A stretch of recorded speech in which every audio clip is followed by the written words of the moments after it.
The Justice League's greatest defeat was so catastrophic, DC Comics has banned the full story from ever being published. What Darkseid did to Superman in this battle crosses a line that changes their rivalry forever. You have to stick until the end to see the one panel that was removed for being too disturbing. This is the fight they are terrified to show you.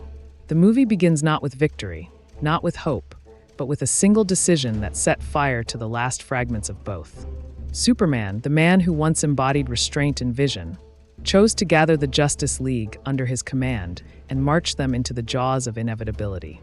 His voice carried authority, his posture carved in stone, but beneath the surface there was no strategy, only vengeance disguised as leadership. And vengeance is a poison that seeps not only into the enemy's soil, but into the very veins of those who follow. Around the table, the strongest defenders of Earth sat in silence that was louder than any rallying cry. They all knew this wasn't war, this was self-destruction. They were preparing not for conquest, but for an obituary. The Flash, restless and twitching, embodied what every heart in that chamber felt. Uncertainty, fear, the quiet knowledge that charging Darkseid on his own throne world was less of a plan and more of a cosmic note. Yet Superman pressed forward, consumed not by wisdom but by the unyielding hunger to strike back, to make the universe feel the sting of Krypton's last sun. And as they plotted their bold, foolish strike, the great tyrant they sought to dethrone already held their threads in his iron fist. Darkseid did not need spies hidden in shadowed corridors, nor traitors whispering through locked doors. He had Cyborg, one of their own, already compromised. Through a single corrupted eye, their every whisper bled into Apokolips. It was not strategy, it was theater, and they were the actors rehearsing their lines while the director sharpened knives in the dark. The journey across the void felt like the march of condemned souls. They descended into the suffocating sky of Apokolips, believing they still held the element of surprise. But what surprise can exist when your enemy has watched you sharpen your blades, has counted the number of breaths between your doubts, has already dug the graves in which you will fall? The ground trembled beneath them as reality tore apart. From every cliff, every crevice, every shadow, rose a swarm of parademons. A tide of wings blacker than smoke, their eyes burning with eternal hunger. Thousands, tens of thousands, blotting out the crimson sky until the heroes looked less like warriors and more like lambs abandoned in a slaughterhouse. It was the kind of unveiling that drains marrow from bone, that makes courage look like a child's costume. They had not invaded. They had been invited. Darkseid did not stand. He did not lift a finger. From the obsidian heights of his fortress he remained seated, chin resting lightly upon his hand, amused as though watching ants scramble in a torchlight. The god of tyranny did not need to fight to inspire despair. His very presence was a gravitational collapse of hope. The battlefield ignited. Wonder Woman, forged of Amazonian fire and warrior pride, surged first into the maelstrom. Blades flashed, steel clashed, and for a heartbeat it looked like valor might stem the tide. But two parademons dragged her into their swarm, blades tearing at her flesh. This was not a tournament, not the stage of human contests. She stood not in an arena, but in a coliseum built to break legends.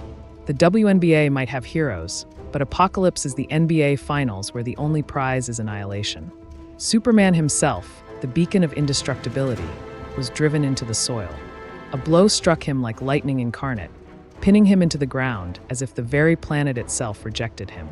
The impact echoed like the spear edge drove through Jeff Hardy, a collision so violent it replays in memory long after the bones are dust.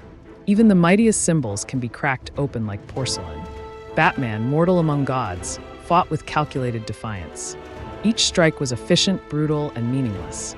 Against endless waves of parademons, precision became droplets against an ocean. Shazam roared, lightning surging through his veins, only to be seized and ripped apart, his leg torn as though he were prey in a wilderness hunt.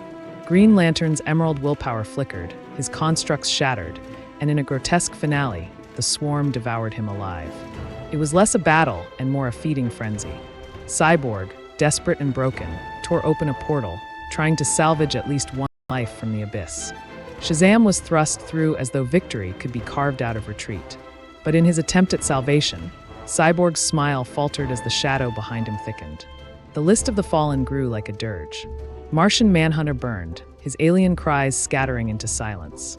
Constantine, master of shadows and lies, turned coward when truth demanded courage. He watched the woman he loved torn apart, her body consumed, and instead of standing, he fled. Even in Apokolips, human nature reveals its cowardice. Superman, captured, was shackled with kryptonite until the very essence of his godhood was bled out. The invincible had been chained like livestock. He was no longer the sun's favored child, but a man among men, a tool to be bent until broken. And Darkseid, with cruel artistry, carved him into his own enforcer. The beacon of Earth's defiance became the trophy at the tyrant's side, proof that even hope can kneel. And still the waves poured outward. Apokolips bled into Earth itself.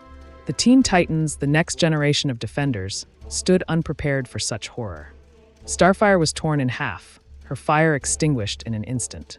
Nightwing's chest was pierced by alien steel, his body collapsing in convulsions.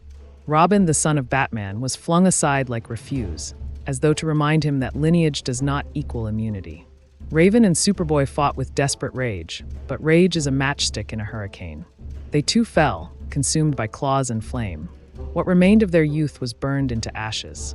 The irony twisted deeper when villains were thrust into the role of protectors. The Self-Unalive Squad, a gallery of chaos and selfishness, became Earth's last line. Bane roared like a titan, ripping heads from parademons with fists as heavy as executioners' hammers. For a moment, the brutality of villains looked like salvation. But it did not last. Numbers swallowed him, dragging him down, feasting on him as though even monsters can be devoured by greater monsters. It was the cinematic irony of Crawford versus Errol Spence Jr. When one side is simply outclassed, there comes a moment where the towel must be thrown. But no towel came. Only silence, only screams. In the shifting nightmare, betrayal bloomed like rot. Constantine returned, haunted but too late. His woman, twisted under Darkseid's control, battled him until Etrigan the demon intervened. The clash of blade and fury ended with Etrigan torn, his smile carved into his death mask. Constantine broke her chains too late, leaving nothing but trauma. Even victories carried the taste of ash. Then the battlefield shifted toward myth itself. Raven, driven by grief and rage, unleashed her father, Trigon, demon of hellfire, an Apokolips born of another Apokolips. Superman, enslaved by Darkseid, became a vessel as Trigon merged with his form. The very idea of balance fractured. Gods of chaos and tyranny clashed in a collision, so immense that galaxies might have felt their tremors. It was not a fight. It was a rewriting of reality. Darkseid and Trigon tore at each other with energies that burned stars. For a fleeting moment, the Justice League looked upon the spectacle and believed they had glimpsed the confrontation of Muhammad Ali and Mike Tyson in their prime. Two impossibilities colliding, one destined to fall, the other to rule. Yet the League's hope was not born of faith, only of distraction. While titans tore at each other, the remnants of heroes scurried like rats toward survival. The battle of gods was never theirs to win. It was only a storm in which they might hide. And still the cost mounted. Earth trembled as its core was scarred, 31% of its lifeblood annihilated. Oceans screamed, mountains bled, and skies grew darker than eternal night. Superman, once broken, clawed back his will. Fueled not by justice, but by vengeance, he fought with a fury that stripped him of nobility and left only wrath. He beat Darkseid as though trying to pound guilt from his own chest, driving him into ruin, gouging his eyes, smashing him like the Hulk would crush his prey. It was not heroism. It was desperation. And when it ended, there was no triumph. Only a planet scarred beyond recognition, a league reduced to shadows, and survivors haunted by the corpses of their friends. The final tally was not victory. It was survival purchased at the price of dignity.